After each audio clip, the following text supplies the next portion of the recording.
Could I, on behalf of the British Council, which has commissioned this debate from Intelligence Squared, welcome every one of you to this evening's debate. There are, I understand, something like 700 people in this room. There could easily have been double that number from the response we got. And we are going to be joined by something like 70 million viewers from BBC World when the edited version of this debate broadcasts next month. But I think it's worth just spending a moment or two asking the question, well, why does an organisation like the British Council get involved in debates of this kind? We are the UK's global cultural relations organisation. We build trust and engagement for Britain around the world. We generate trust through knowledge and collaboration and through the exchange of views. And this debate is part of our Shared Europe programme, a programme which looks at the contributions Muslims have made to Europe, a contribution of the past, the present and indeed of the future. And the growing friction between Muslims and non-Muslims in Europe is one of the major cultural relations issues of our time. It would be irresponsible, we believe, for an organisation like the British Council to sidestep it. We don't take sides, though we are adamant in upholding the Western norms of citizenship and human rights as they affect both sides of the argument. And of course they do. The core message from our Shared Europe is that Muslims are an integral part of Europe, an integral part in the past, an integral part now, and an integral part of our combined future. In terms of the debate itself, we believe that the recent prominence of this issue in a number of books, most recently Christopher Caldwell's Reflections on the Revolution in Europe, and much journalism, makes it a key cultural debate of our time. We don't view it as a debate primarily about faith, but as a debate about culture and the place of cultures, not culture, in European societies. And for example, when we were discussing this earlier on with a French North African community activist, and we'd been talking about whether it is appropriate for an organisation, a cultural relations organisation, to be launching this sort of project, and whether or not it would actually place an uncomfortable focus on Muslims that they themselves may not welcome, the answer we got was, we feel we are trapped in a cellar and lack oxygen. Your project gives us this oxygen. And tonight's debate is a small contribution to providing some oxygen in a debate which we believe is of critical importance for the long-term future of all of our citizens here in Europe. I know our speakers will not shy away from the very difficult issues that it exposes. I also know that you yourselves will also express your views with vigour and with clarity. I very much look forward to hearing them all and indeed to seeing how you all vote at the end. Thank you for coming. I commend to you Zainab and our panel of speakers and to our partners in this enterprise, Intelligence Squared.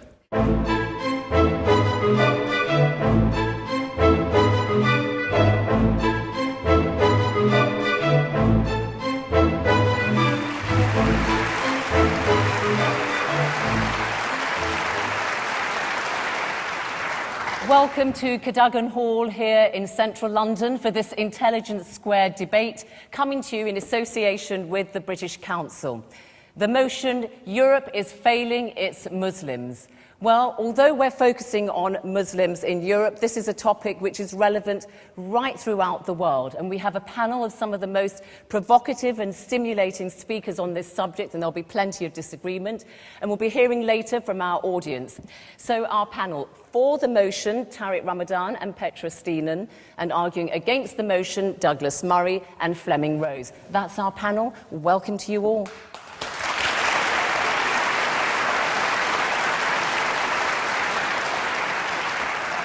All right, so let's hear our panellists make their opening statements. So, first, for the motion, Europe is failing its Muslims, Tariq Ramadan. Now, he is Professor of Contemporary Islamic Studies at Oxford University. He's been taught by some of the best Muslim scholars in the world, but he's also very active at the grassroots level. He is President of the European Muslim Network. Tariq Ramadan, your time starts now.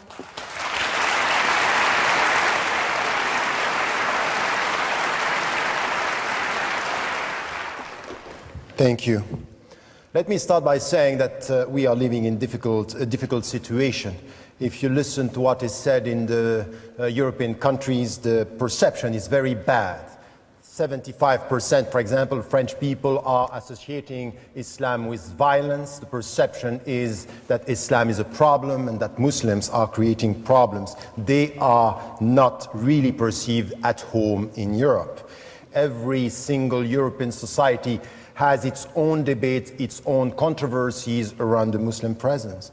The first one is the way Europe is defining itself. The current discourse and the general discourse is that Muslims are not European citizens. We have millions of Muslims that are already Europeans. And this is the situation when we speak about Turkey, for example. It's as if we are speaking about people who are coming from outside, not acknowledging the fact that we already have Europeans that are Muslims in our country. Not only this, on the geographical dimension, it's as if when we speak about Europe, we speak about Western Europe. Eastern Europe is not there.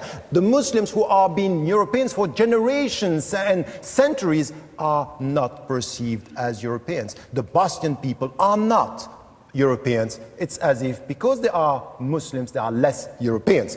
Our politicians, very often they speak about their fellow citizens as if they don't know who are these new citizens who are Muslim and they are living with them. It's as if these new citizens are problematic because of their religion, but not citizens as to their status. And this is where we have this confusion. We speak about cultural and we Islamize the socio-economic problems. Muslims in our societies are facing unemployment, discrimination and racism, and it's not because they are Muslims, it's because they are facing class discrimination, segregation, and wrong social policies. At the cultural level, it's as if the new visibility of the Muslims is just showing that they don't want to integrate. In fact, it's exactly the opposite. The opposite, they are visible. Millions are visible. It means that they are at home. So when you have mosques, when you have organizations, it's not because you don't want to integrate. It's exactly the opposite. You feel at home, you build your mosque, and even this, it's also a very important point in the reality. So it's the opposite. When it comes to food, curry, and couscous, that's fine. When it comes to money, Islamic banking, that's fine. But when it comes to dresses, when it comes to color, when it comes to something which is different, it's not fine. So we are selective in our integration. Money and food, welcome. Colors and dresses, no.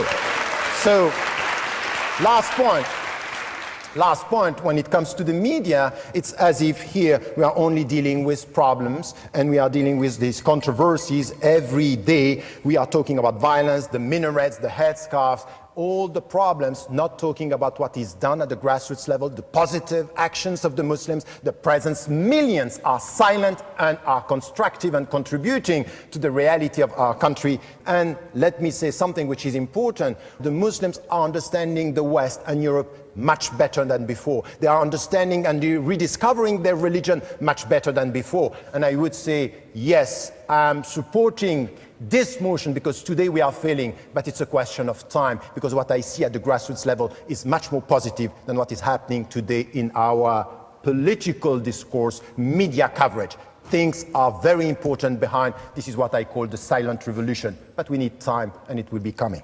Thank you.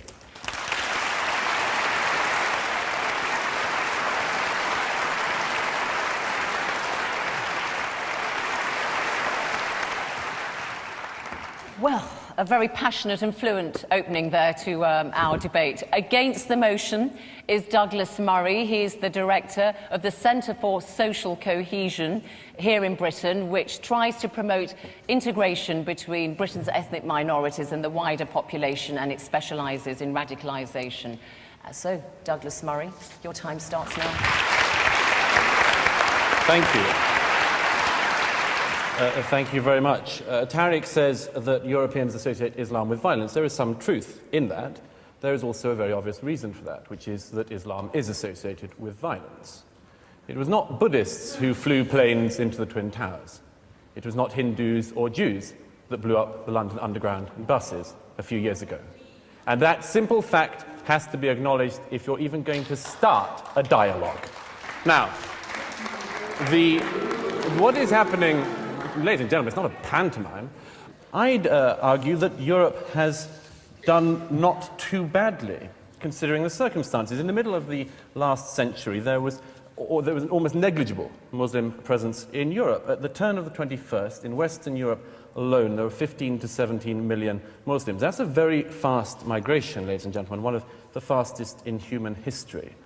And no society would find it easy to deal with that kind of migration.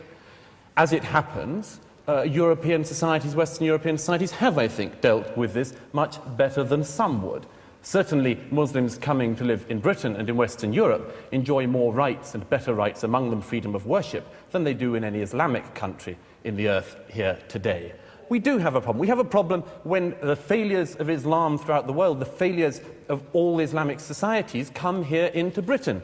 Their intolerance of freedom of conscience, their intolerance of apostates, their intolerance of freedom of expression and freedom of speech, their intolerance of minorities, other religious minorities, sexual minorities, their intolerance of gays, their dislike and distrust of half of the population, women, and many, many other things. And the call, what's more, for a parallel legal system within Britain and European societies. This is monstrous. No other group behaves like this, asks for parallel laws. This is a fundamental problem, and it's one we're going to have to deal with. It's a problem between a society, Western Europe, that believes that laws are based on reason, and Islam that believes that they are based on revelation. Between these two ideas, I'm not sure there is very much compromise for Europe. It is not Europe that has let down its Muslims, but the Muslims of Europe that have let down Europe.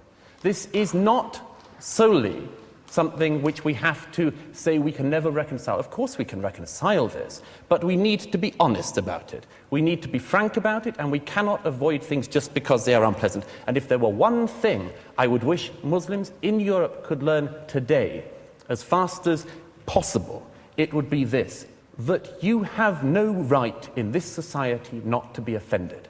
You have no right to say that because you don't like something, you can commit violence, or you would like something to be stopped or censored. You have no right to have more hate laws, or hate crime laws, or hate speech laws, just to defend Islam. You have to realize, the Muslims of Europe have to realize, that a society in which even your deepest feelings can be trodden upon is the only society worth living in.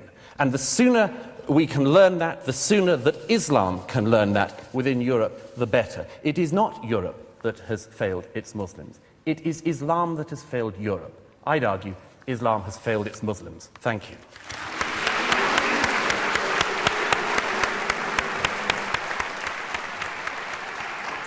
Well, you certainly stirred things up a bit there, didn't you, Douglas Murray? Thank you very much indeed. OK, well, let me invite some comments from the floor, and let's go to the lady there. Yeah.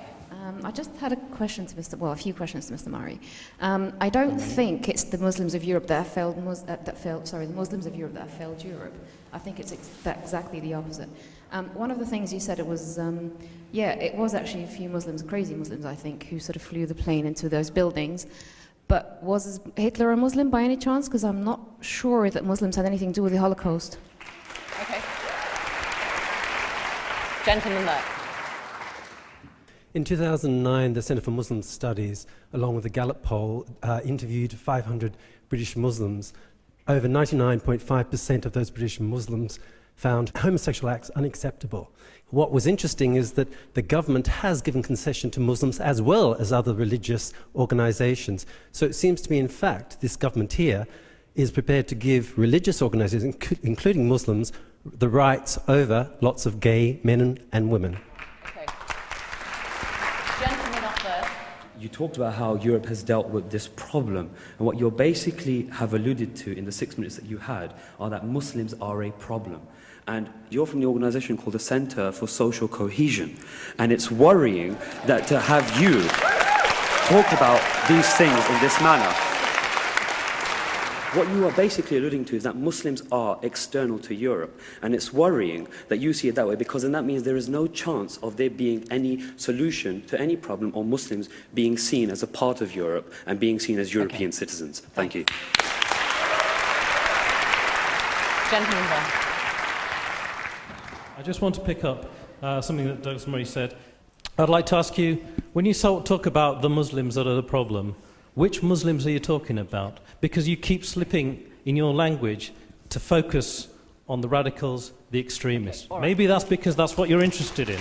but there's another whole set of Muslims out there who are not like that. Okay, just a quick clutch there. Yeah. It is sufficient to point out that Europe is not failing its Muslims, that this debate is taking place tonight and is being televised by the BBC World Service, that Tariq Ramadan holds a chair at Oxford University. I put it to you because of these very facts, that you are being welcomed, that you are being integrated, that you are being respected.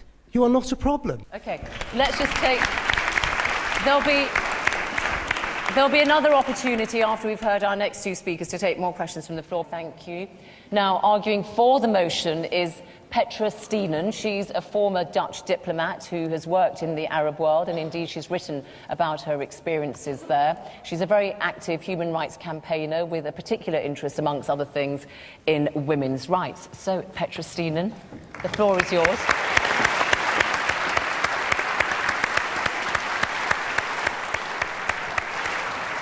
Some people feel that in my country, Islamization has already succeeded. I think the question tonight is whether we in Europe are actually capable of looking beyond the color of religion. I was in Egypt during the 90s. Egypt has known about terrorism attacks long before 9/11, 7/7, or the murder of Theo van Gogh in the Netherlands. They suffered big time. And yes, there were a lot of things which I was critical of when I lived in the Arab world.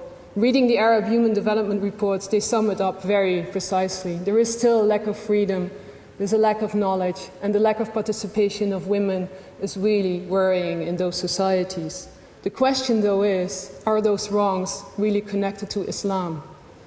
My friends like Douglas would say, yes, it is. A lot of my friends in the Netherlands say so as well. And they warn me not to be naive. They say that the danger now is among us, like an Islamic Trojan horse. I wonder, though, and this would be a question for me to Douglas, what do we do with the people who don't want to adhere to your ideas of enlightenment? Do we send them away? What do we do? Do we re-educate them? So I'm wondering, are we actually addicted to our own stereotypes? Over and over again, we hear the same warning. We're sleeping, Europe will turn into a certain Eurabia, Islam is about to take over. I believe that this one-sided, one-dimensional story is really failing Muslims in Europe miserably. I'm a regular speaker at in the Netherlands about Islam, about my experiences in the Arab world, and I sense a genuine curiosity among the general people in the Netherlands not to believe what Geert Wilders says about Islam, not to believe what Douglas Murray just said about Islam. They want to know the other story. And yes, you've all heard about Ayaan Hirsi Ali, I'm sure. And yes, she was a pioneer. But the other people, Ahmed Abu Talib, the Barack Obama of the Netherlands, the mayor in Rotterdam, Famile Arslan, a female lawyer wearing a headscarf, she got on the front cover of Time magazine. And my best example would be Ibrahim Afellay. He's a soccer player, and I wish he would score the winning goal at the World Championship. I'm sure that he will be 100% one of us. I am inspired by people who dare to dream. And I believe that we would definitely fail Muslims in Europe, but even, not only Muslims, every single citizen in Europe, if we continue to judge people on the basis of the color of their skin, the color of religion, and not by the stature of their character. Thank you.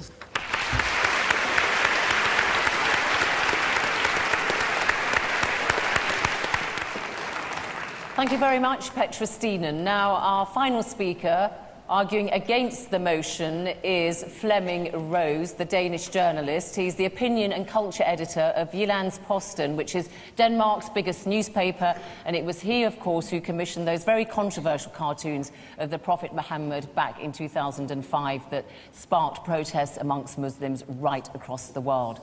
I see you're in the launch pad, Flemming Rose. Your time starts now.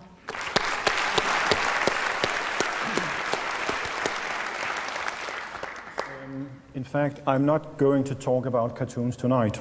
I've done that for the past 5 years, and I'm a little bit fed up with it.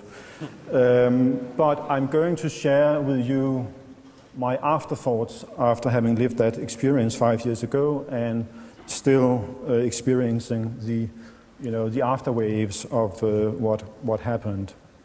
I don't want to generalize and I don't want to essentialize Muslims. In fact, I believe that every Muslim is first and foremost an individual endowed with certain rights and obligations. And as this serves, to my mind, as a foundation of liberal democracies in Europe, this is a very important distinction and caveat when it comes to the phrasing of the motion. It means that the citizens of Europe, they enjoy certain rights like freedom of expression, freedom of religion, equal treatment before the law, and secular government. It also means that Muslims, as other Europeans, have the freedom to choose. But unfortunately, within too many Muslim communities in Europe, European Muslims are not able to exercise the rights they are being granted by European governments and societies. And I see that as a big problem. So on the one hand, in a liberal democracy, you enjoy the right to freedom of expression, you enjoy the right to freedom of religion, which includes the right to leave your religion. You treat women and men equally, but at the same time, Muslims within their own communities are not able to exercise that right. And it's controversial across Muslim communities in Europe to leave Islam. And you have ex-Muslims or dissenting Muslims within their own communities who are living in fear because they are being accused of apostasy.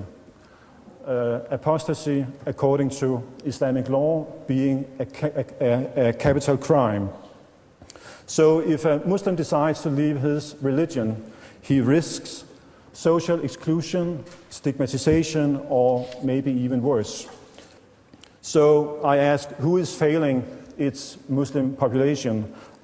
May I remind you that it is human beings who enjoy human rights, not religions, cultures, and certain versions of history.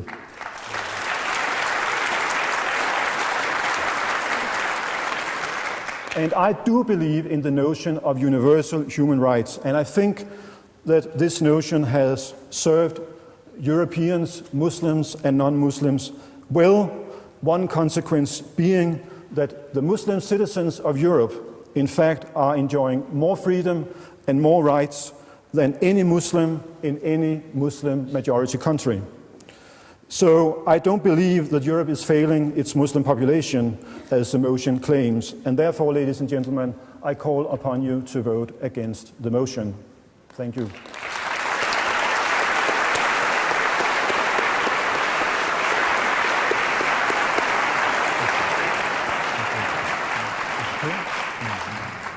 Fleming Rose, thank you very much. So you've heard all our speakers, and we're going to hear some points, comments, questions now from our audience here. But our audience were polled as they were coming in. This is how our audience here in Cadogan Hall in central London have voted. For the motion, Europe is failing its Muslims, 237 for the motion. Against the motion, 220.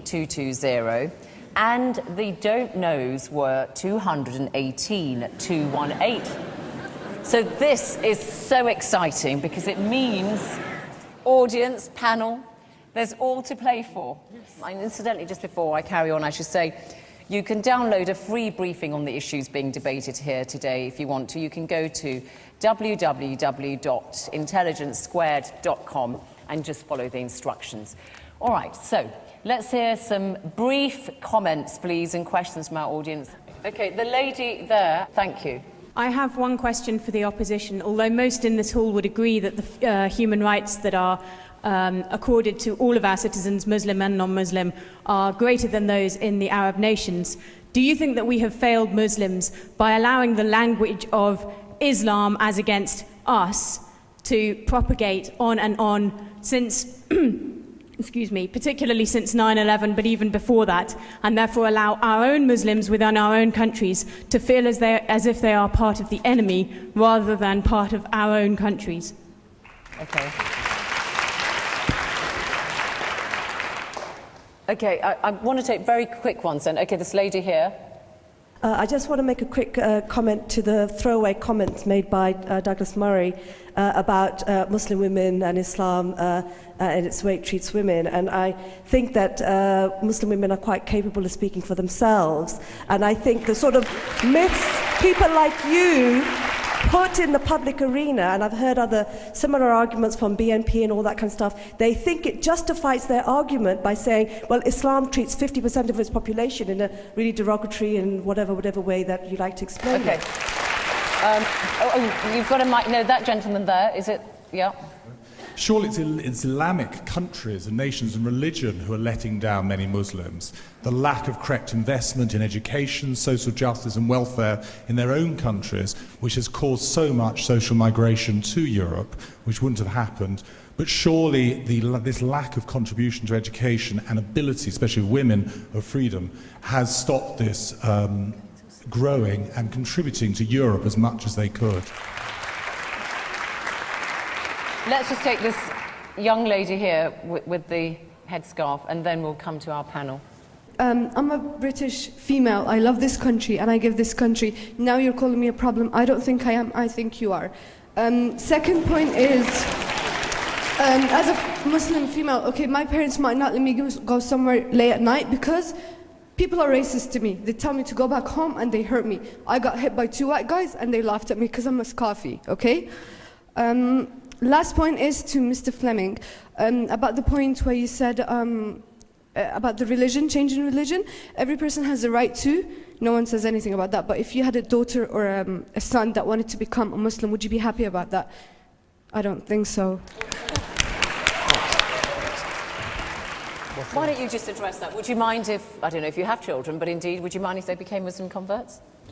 I mean, it's their choice. And I can tell you, I am...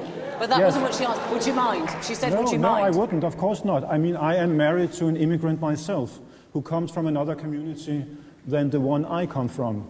So, in fact, I have been living, this kind of experience for the past 30 years. And yes, there were some members of my family who were quite critical about that, but it was my choice. All right. Hypothetically speaking, Douglas Murray, what would you say to that lady? No, of course it wouldn't bother me. I mean, I would hope that if somebody has access... Look, what Fleming and I are arguing for is that people have the right to access all of the kind of opinions, all of the knowledge that they can. That means, among other things, having, for instance, access to all of the criticism that should be written of the Quran and of Islam. And if they weigh up after knowing all of these things and having access to all of them that they would like to become Muslim, I don't have a problem with that. All right. Good. You answered the question. Petra? When my daughter was born in '98, I called her Soraya, which is the Arabic name for Pleiades, because I felt that she needed to have a present for the rest of her life. After 9/11, people asked me whether I had regretted giving her an Arabic name. And I felt sorry for the person who asked that question. So what's the point you're making? That there's prejudice against... No, the point I'm making is, and I think it's the point the lady is making as well, that the fact that people are called Muhammad is probably, in the perception of many, putting them in a disadvantage. And of course, I totally disagree. Okay. You want to come, because I want to get some response to what we heard out, some of the comments our audience made. I'd just like to make a comment on one of the cases that Petra made, which was about Ahmed Abu Taleb, a very distinguished public figure in Holland. What you failed to mention when you mentioned him as a great success story of the Netherlands, which I agree he is that after the murder of Theo van Gogh in 2004, he had to go under 24-hour protection because his name was found on a hit list from a radical cell nearby. We cannot simply take, Petra, the terrific success stories and ignore things like that. It is no small thing that a Muslim politician who speaks out should be targeted for assassination in his home country of the Netherlands. There are many Muslims and Dutch people that disagree with this. Well, yeah, Tariq Ramadan, we get the point, yeah. Once again, I think that you are taking one story and then it was the one she took. No, it is, and many Muslims around the world and in the Netherlands were against that and attacked the small groups that were saying this. And this is the case today in Europe. The discourse that you have is helping to nurture this sense of alienation and not to let the Muslims feel that they are at home.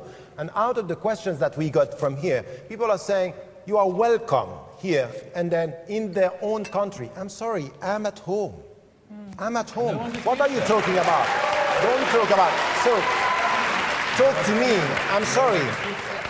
Talk to us or talk to me as a fellow European and not as someone who is an outsider infiltrating the freedom of expression and using this. This is one. Let me finish. Can I come back to that? No, I'm not saying you're not a European, but I would appreciate the following, which is that don't come to this hall and tell this hall that you're a European, and go to another and talk to an Islamic audience as Islamic brothers. Because that is what you have spent your career doing. What's wrong? Speaking through. Let me finish this. And Tarek comes here one day and says, we fellow Europeans, we all speak to each other as fellow Europeans. And another, he speaks to a Muslim audience and says, we as Muslims. Which is it, Tarek? Which is it? I'm a Muslim. You can't pretend you have two identities. Come just you know what? Can I say something about But you are my... Okay, you two, just a minute. We get your point. Let's see, I mean, Fleming and then Petra. And on this point, on this specific point, can Tariq Ramadan be Muslim and European? And is there a problem with standing with Muslims and saying, I'm a fellow Muslim, but also being European? Douglas seems to have a problem with that. Of course not. Of course not. But I'm not finished. Islam is not a race. And why is this important? Because if it's race, you don't have a chance to change it. I mean, communists were also being discriminated during the Cold War, but that's also an ideology, although another kind of ideology. So you have to insist that Islam is a set of ideas, and you have the freedom to change, to leave, to criticize, to ridicule, and so on and so forth. And it's very, very different You have from problems with freedom of racism. speech and what you've encountered amongst some Muslims, is what you're saying. Yeah. Okay, Petra, on this question of identity, I think was the Well, key I mean, one. it almost seems as if the only good Muslim would be an ex-Muslim. And so for me, how enlightened are we if we only welcome people who are like us? I mean, like you and me. I mean, can we actually accept people who think differently? I think this is when our values are really tested.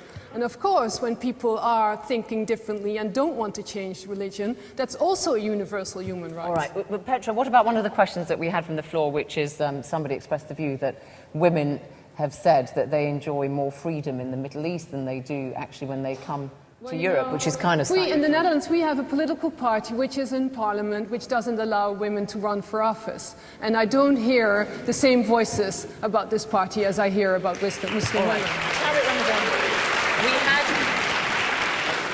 I do want to ask about women and Islam, because this is something, we've had some contributions from the floor on that, and women wearing their veils and so on. I mean, this is something which does exercise a great deal of debate. The fact that a lot of people feel that you can't be a Muslim woman and enjoy certain freedoms. How do you address that? No, I think that we have to acknowledge the fact that there are problems, but we also have to acknowledge the fact that things are evolving, that there is and there are Muslim women in Europe today who are leaders in the leadership and coming with new interpretation. When it comes, for example, something which is very simple about the headscarf. It's against Islam to impose it. It's against human rights to impose to take it off. This should be the point, and this is why we should be in agreement. Second point, against forced marriages. We had campaigns in Europe against forced marriages. And then when it comes to anything which has to do with reading the text, being able to come and to get a sense of autonomy for women, this is happening. So I would say that in some countries, you wear the headscarf, by definition, you can't be a free Muslim woman because the way you dress. I think it's wrong. Let the people decide and let them speak for themselves and listen. All right, listen, because sometimes they speak and they are not listening. There's a big debate. Yeah, I want to talk about women. There's a big debate. I have a direct question to Tariq. What will you do if you find out that a woman is not wearing that dress by her own choice? What will your opinion be? It happened. and I did it and I said it to some of the, at least now in my mind there are two, who asked me about the fact I don't want to wear it, and this is imposed by my father, and once by my mother. I said, resist. Don't accept something which is against your freedom, because it has to be your choice and it's an act of faith. So for the dignity of Muslims, you have to resist. All right, I mean, there's a big debate at the moment in Europe, isn't there, in France in particular, about the niqab, the full face veil, and even people like Rachida Dati, the former French cabinet minister, has said that she is opposed to that. But Douglas, I want to ask you, you heard some of the people from the floor there, the woman complaining about attacks on her because she's described as a scarfie because she wears a head veil. I mean, that is something that you would regret. I mean, that doesn't promote social cohesion, does it? Nobody thinks that any physical attacks or any such thing could be a good thing to happen. Of course not. Of course, there are. Let's make sure we're right. She's talking about prejudice exists in society. Let's just be absolutely clear as an audience. Prejudice undoubtedly exists in this society. It exists across racial groups, including from minorities to other minorities, after all, which is one of the things we see increasingly in Britain these days. And it is also the case that people, in particularly famously lower socioeconomic groups, are likely to feel hatred for other groups. That is one of the things that has to be tackled, and everyone, I think, in this hall, I'm sure, we're in agreement that that should be tackled. But do not mix up somebody, a thug, a racist, and so on, attacking somebody in a street with the right of Fleming and me to say what we see in the Quran, what we think of Muhammad, and maybe even asserting our right to say so. Okay, all right. Now,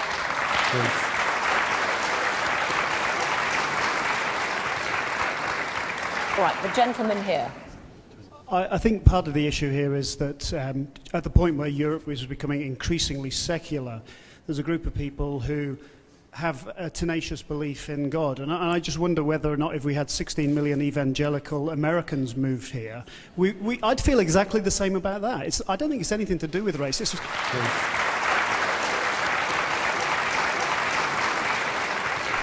Okay, let's take some from upstairs. Yeah. The biggest point for me is double standards. I think European double standards is the biggest problem. I mean, you talk of freedom of expression, and yet you kind of like compromise it through banning of minarets. But the point is, okay, people voted for it, fair enough. But the point is, you shouldn't compromise. You shouldn't give people, like, you can discuss taxes, you can discuss anything, but freedom of expression, that is not something that is up for tax. And it's this double standards that the West sort of holds. Okay. That. You're referring to that referendum in Switzerland about... And quite a lot of them, like the one in France, banning burqas. Right, okay. Gentleman there. My name's Henry Hogger. I'm a former British diplomat in the Arab world. I worked until fairly recently for something called the Muslim West Facts Project, which is an exercise to publicise the findings of some Gallup polling on Muslim opinion in Europe. One of the most striking features in that, I think, is that in Britain, France and Germany, that Muslims, when asked for how strongly they feel attached to the country that they live in, on the whole, gave stronger answers of loyalty than did the public as a whole, a sample of the public as a whole in those three countries. It seems to me that that's a strong and positive reason for arguing against the motion that Europe is failing its Muslims, but not the reasons which I fear our speakers against the motion have been giving, which rather incline to blame Islam and Muslims themselves for the problem. Okay, thank you.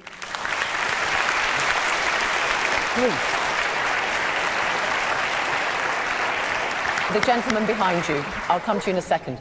I do a lot of work with Christians who've come out from the Middle East, sometimes due to persecution, and British policy is frequently behind that. So the world is very complicated. But what worries me is that a lot of the things that people are worried about Muslim immigrants into Europe are very hard attitudes that a lot of the Christians also have. And I think if you're, for instance, from a gay minority in a lot of those communities, it is very, very worrying. And therefore we need to be thinking slightly bigger than just this Muslim thing, but it is about a wider cultural problem. Right, okay. The lady now, wearing the hat. just a comment to you, what you said about women. I think, first of all, that's really misleading because you're getting culture confused with religion. And if you just take a moment to look into the Quran, you'll see the Quran gave women rights long before women in Europe started burning bras for their own rights. And you'll also see that actually in the Quran it encourages women to seek education, it protects us from violence, and it actually gives us rights in marriage. All right, okay. So you're very wrong. Can I go upstairs? Yeah. I'm Oliver Cam. I'm a leader writer for The Times. Immediately after the Swiss vote to ban construction of minarets, my newspaper published a leading article condemning the vote as inflammatory and a violation of religious liberty.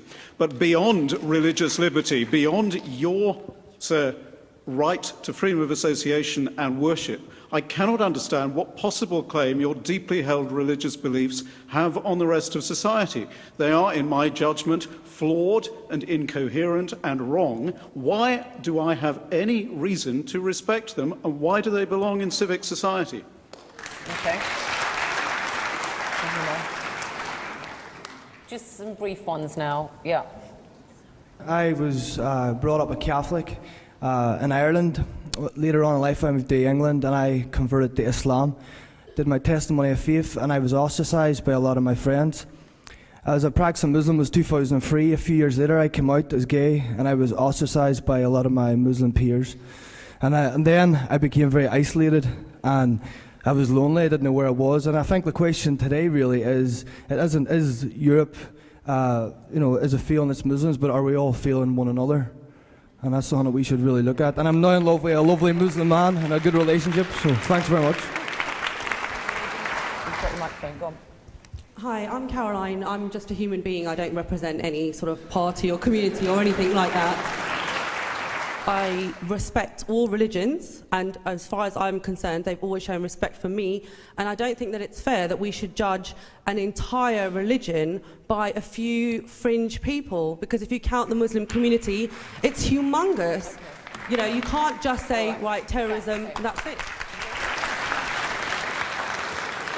Well, thank you. You've had the gauntlet thrown down at you there, panel. I'm going to allow you to perhaps respond to some of those comments in your closing statements, speakers. But while they're doing that, our audience are going to be asked to vote again to see if they have changed their mind, if they've jumped ship. So while the audience are voting, we're going to hear our speakers again, and this time they're going to talk in reverse order while we're just doing that process. So, Fleming Rose, Danish journalist who commissioned those controversial cartoons of the Prophet Muhammad back in 2005. Will you take the floor to make your closing statements?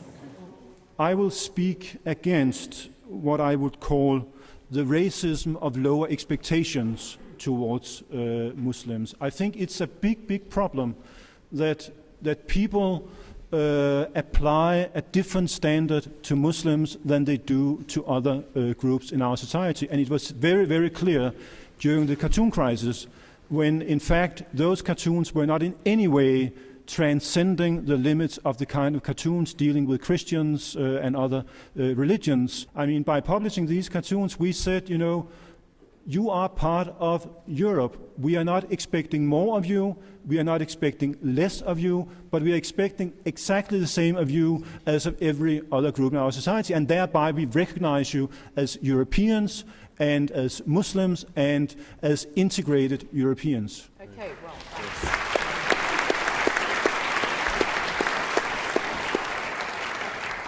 Petra Steenen, former Dutch diplomat, you heard some of the points that came from our floor, so do incorporate some of those in your closing statement, and the idea is to win over those undecideds so that they back your position. So make your case.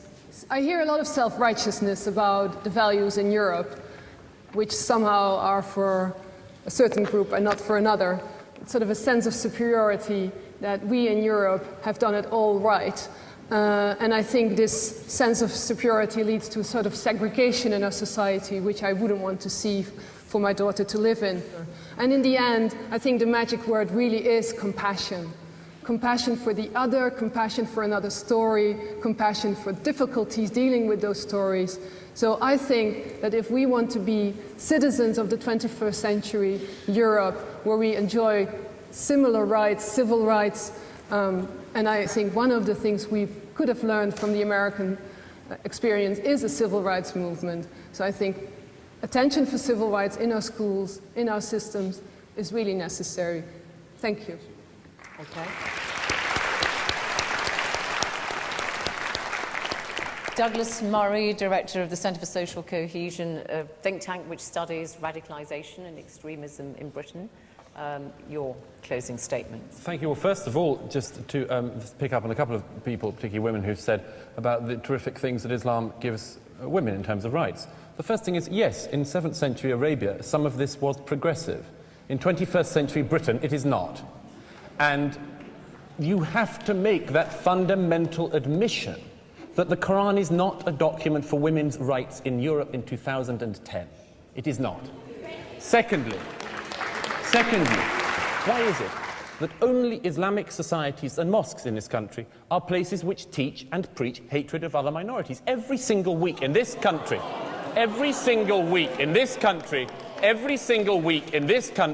there are people on campuses who teach the murder of minorities. Last week, it was somebody who calls for the murder of apostates. The week before, at another university, it was somebody who believes the Jews are fair game. This is not tolerable. It is not tolerable for Muslims. It is not tolerable from anyone else. You, I hope, would agree with me that any minority that engaged in such hatred and bigotry should be criticised. Don't pretend that the cloak of Islam and Islamic belief and religious fervour means that people like us cannot say that people who call for the murder of minorities are not mainstream, are not acceptable, and have to be critiqued.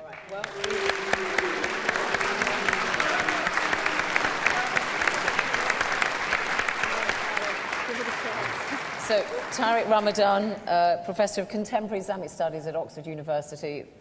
Final word goes to you, your closing statement, incorporating some of the points raised by our audience. Thank you for that, and welcome to social cohesion. That's really nice.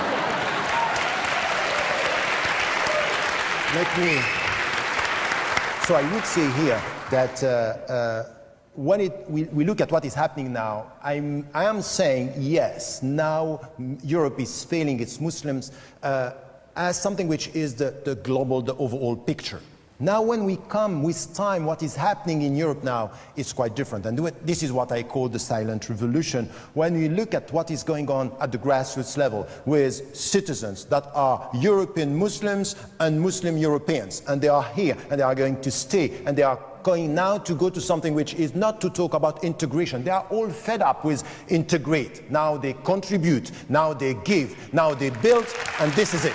So, to respond to what you said, I would agree with you that the feeling of the Muslims that they are at home, but for the time being, we still have to work. This is why I'm saying, yes, we are failing our Muslims, and we have to work together to change this perception and to change the reality. And the first, I'm addressing here, and by the way, you know, I can call you brother in humanity. I did it yesterday, I am going to do it today. I'm going now to tell you this. It's not a problem for me to say to my brothers and sisters in humanity, in religion, and as citizens that we are brothers and sisters. If you have a problem with brotherhood, it's not my problem. So the point here is, please, we have been talking about what doesn't work. Let us speak about what works at the grassroots level. All right,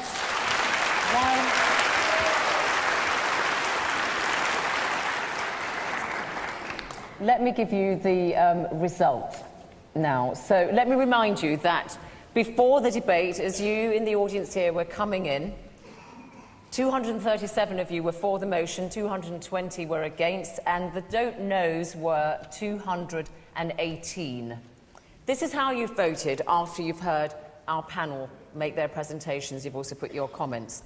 So after the debate, for the motion, Europe is failing its Muslims, only slightly gone up, 249.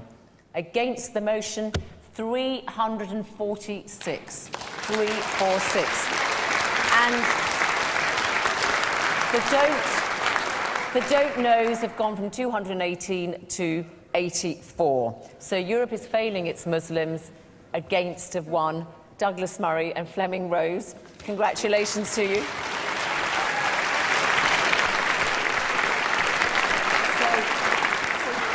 Our thanks to all our speakers, to the British Council for making this very important debate possible, to you here in the audience at Cadogan Hall in central London, of course, you at home who are watching. I'm going to go and celebrate with the winners and commiserate with the losers. From me, Zainab Badawi. Goodbye.